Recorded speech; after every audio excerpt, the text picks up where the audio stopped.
Everyone, it's Nick with Us versus Her. Thanks so much for watching. If first time here, hit that subscribe button.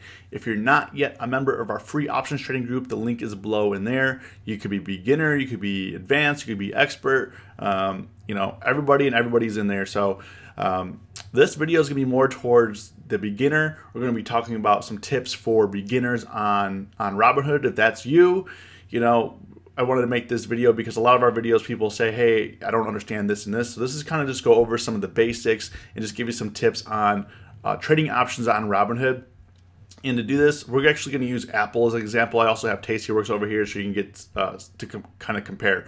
And now, just so you know, Robinhood's not my main broker. Robinhood is not the best broker for trading options or day trading options even. By itself. Yes, you can do your research on Tastyworks or Thinkorswim and then do the trades on Robinhood.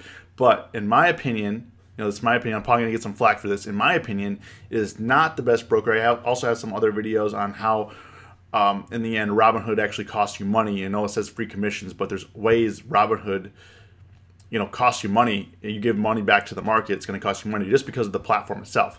So I'm going to use a web platform for an example here. We're going to go to the trade options screen here. And the one thing that I want to point out today is expiration. Today is October 19th. So if you're new to this, every Friday for Apple, the weekly options expire. So, on Robinhood, you can't actually, if you look over here at Tastyworks, I can actually buy and sell today's expiration. On Robinhood, you can't. And the reason why they do that is because they know there's a lot of new investors, beginner investors, and they don't want to be in a position where people were opening things on expiration day and not realizing it. So they do it to protect them as a broker. It's nothing against you, nothing. It's just something with the platform. So just so you know, the earliest I could trade is next Friday. If I wanted to open up a new position, as you can see here, I could do October 26th, or on Tastyworks, I could do October 19th. So on here, I can't actually, so you can't day trade. So one of the limitations, it's probably not great for beginner traders anyways, because it's a bit risky, is to day trade on expiration day. Yes, there's some good deals sometimes when there's a lot of market movement. However, if you don't know what you're doing, it could easily, if your option goes in the money, then you could actually be having to buy stock. If you bought a put, you could be short stocks, and then you may not understand what happens. And Robinhood support really isn't the greatest. So I just wanted to go over some things here and kind of just show you.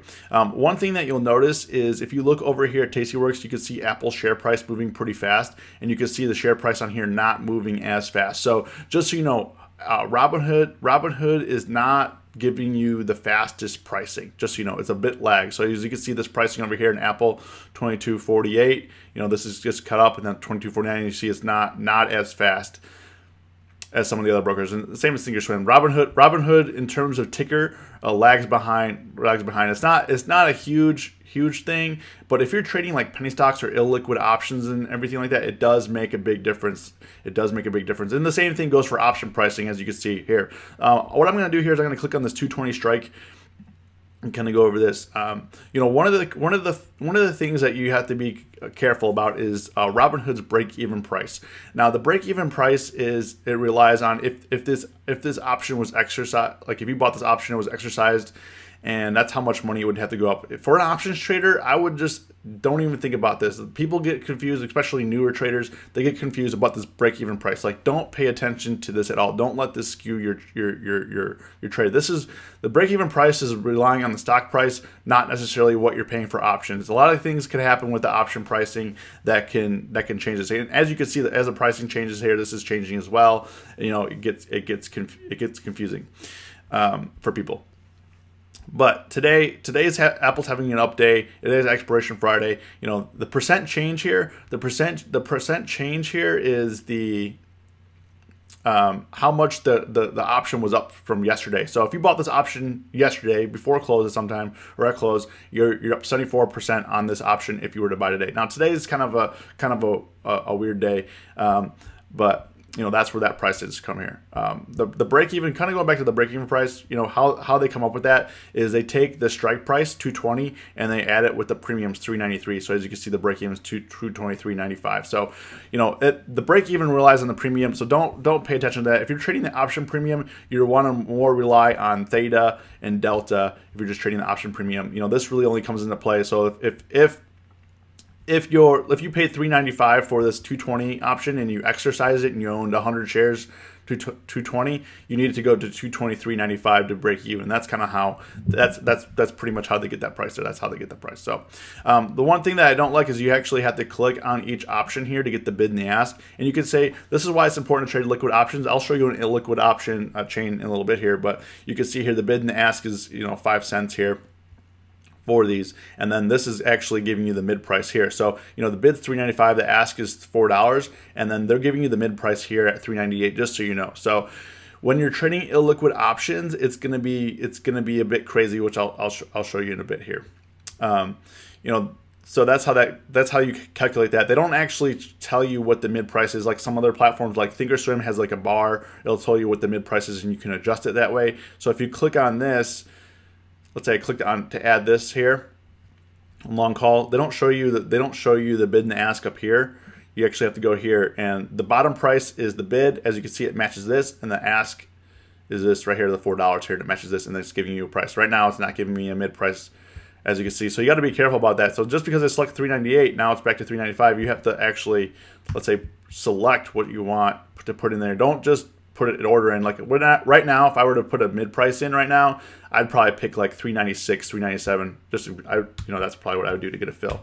I'd probably pick $3.96. I always try to pick that price. So if you don't know what the bid and the ask is, just for the beginner traders, the bid is something is the price that somebody wants to buy this option for. The ask is the same is what somebody wants to sell this option for. So the ask is always going to be more than the bid, just because people want to sell it for more than what they bought it for, essentially. So the ask is what they want to sell it for. The bid is what people are willing to buy it for. And this is a constant battle. The same thing for stocks. The bid and the ask is the same thing for stocks. Works the same thing for options. So, you know, there's always a battle between the two. You know, the implied volatility. So they don't give you actual implied volatility on the stock. So as you can see here, Apple has an implied volatility IB rank of 78%. It's giving you, let's see what this one is, the 220.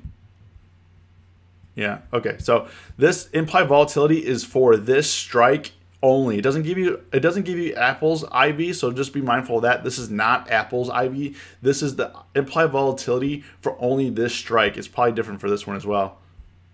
See? So yeah, it's per strike. So just keep mindful of that. I don't really trade off of the implied volatility per strike. I'm mainly concentrated if IV rank is high overall, or you can check like the IV rank for the weekly, you know, for these, which Robinhood doesn't give you either. So you can see, like, as we get closer to earnings, like earnings is November 1st here. These November 2nd is 37% versus next week is 31%. This week is 62% just because of the volatility where we're at right now. But, you know, as you can see, and then it goes down the further out away it gets from earnings. So this is a date. So, you know, that's kind of interesting to see there. And Robinhood doesn't give you that. The open interest is how many people currently have contracts for this strike, and then the volume is how many are traded. You know, when I look at trading on Robinhood, I always look to have at least 500 to 1,000 volume. That way, you know that you can get out of the trade. A lot of people in our options trading group that are trading low liquidity options, you know, they buy the option and they have no one to sell it to. Even if the option price goes up, they have no one to sell it to. So that's why volume is so important. Like if we go to look at, let's go to MJ, which is the weed ETF. You can kind of see, you know, volume 1. I mean, this is the thing. And look at the bid and the ask. The bid and the ask is 50 cents. Unlike Apple, the bid and the ask was 5 cents. The bid and the ask here is 50 cents. So this 50-cent difference, pretty big difference. It's giving you 265. So if I were going to trade something like this, you'd want to go like low, like 245 and work your way up, and then do like 248 and maybe 250. But you wouldn't want to go crazy. You like on this, you have to guess what the mid price is. You don't know exactly. You can see what the last they actually don't give you what the last price is for this one either. It just tells you what the highs and the highs and the lows for this option price. So let's go back to Apple.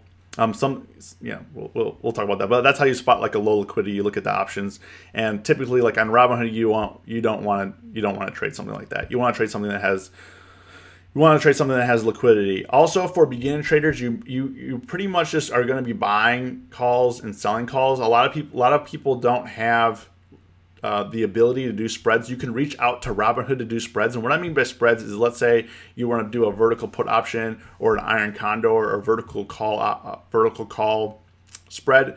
And what that means is, let's say I'm going to do a vertical call spread. I'm going to sell an in the money option just for this. We'll do right out of the money. We'll sell the one that's closer to the money, and then we'll buy it for one that's further out of the money. And then as you see, we have a call credit spread. Now, if you're new to trading options, you may not have this ability. You want to contact Robinhood support and see what you got to do to get this enabled. I also have videos on our channel of doing spreads out of every kind, strangles, spreads, iron condors, the works there. So you can do it this way. For those that don't know, I didn't put this out before. One contract equals 100 shares. So basically, it gives you the right. It gives you the right to purchase 100 shares at that strike. So let's kind of clean this up a little bit. Let's go back to that 220 strike that we were messing with before. So if we look here, one contract equals 100 shares. That's why if I do one contract, it's going to cost $4.20. It's going to cost me $420 here. So that's kind of how that math adds up right here. So, if I buy a call and let's say Apple next week goes up to 230, you could either sell this for a profit, right? So if it goes up to 230, we're going to be making some money here. We'll probably be, this $400 position is probably going to be worth about, $900 to $1,000, maybe more, depending on IV and all that. But this will definitely be more than double, maybe triple. Probably, actually, instead of like 1,000, it'll probably be worth like 1,200, 1,300 if it goes up like $10 from here. And kind of how to calculate that is, per dollar it goes up. You can use delta. Per dollar goes up. This is gonna increase 56 cents per dollar it goes up. So if it goes up to 222, it'll go up 56. It goes up. But as you get further in the money, let's say as your option gets further in the money, your delta also increases. If you look at these, these are like 90 cents for every dollar Apple goes up. This goes up 90 cents. Is how that's calculated. Okay. So for every dollar it goes up, we're going to go up 56 cents until it gets deeper in the money. Then that delta will increase. And so as you get deeper in the money, that's why you make money faster when it goes deeper in the money. Your delta increases and you start accumulating profit faster. So just keep that in mind there. So let's go back. If this goes up to 230, I could either sell this for like a $1,300 profit, or if you have the money in the account, you have the right to buy 100 shares at $220. So you could buy 100 shares at $200, even though the stock price is $230, you'll have the right to buy the shares at $220, and that's how that works. That's how options work. So the other thing that I want to point out was theta. Theta is the amount that the price is going to decrease if this option stays the same. So let's say this stays at like the 221, 220 area for the next week. Theta is gonna eat my option 25 cents or like 26 cents every day. So instead of it being 4.15 here, it's gonna go down to like 3.95. Then it'll be going down to 3.70. And then it'll go down to 3.45. So that's kind of how you calculate that. So, that's why when you trade options, you need volatility. Otherwise, this will just eat you till you're at zero. And then also, as you get closer to expiration, theta also increases as well. So this price doesn't stay the same daily. So you can check that. Depending on what your trades are, what your goals are for the trade, check theta. Check your deltas. Make sure this is going to be a profitable trade. in the future. And if you know, because as you get closer to expiration, this becomes worth less and less, and that may not meet your trade goals. You may want to put an offsetting position. You may want to push it out. If you still believe in this trade, you may want to take it off, roll it to another, put it on for another week. So you know, there's no rolling feature either in Apple. Like in Tastyworks, you can roll the trade and do it in one trade. When you roll a trade, basically you're selling your position and buying a new position. So let's say I had this call for $4 and I wanted some more time. I would then sell this position and I would open up another position for a later date. So the other thing that I would want to point out, like for SPY, you know, it's pretty easy for Apple and other stocks. They have expiration every Friday, so you can see like every Friday these expire on the Fridays.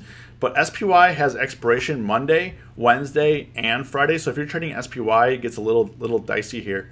You know, they're going to have a lot of different things. So when it comes up to this, you may not know when October 29th is. So I would definitely pull out of the calendar to say, okay, this is next Monday, or this is next Friday, or next Wednesday. You know, definitely pull out of the calendar, because you could easily make mistakes right here, picking an expiration. Like you say, oh, it's October 24th. That gives me enough time.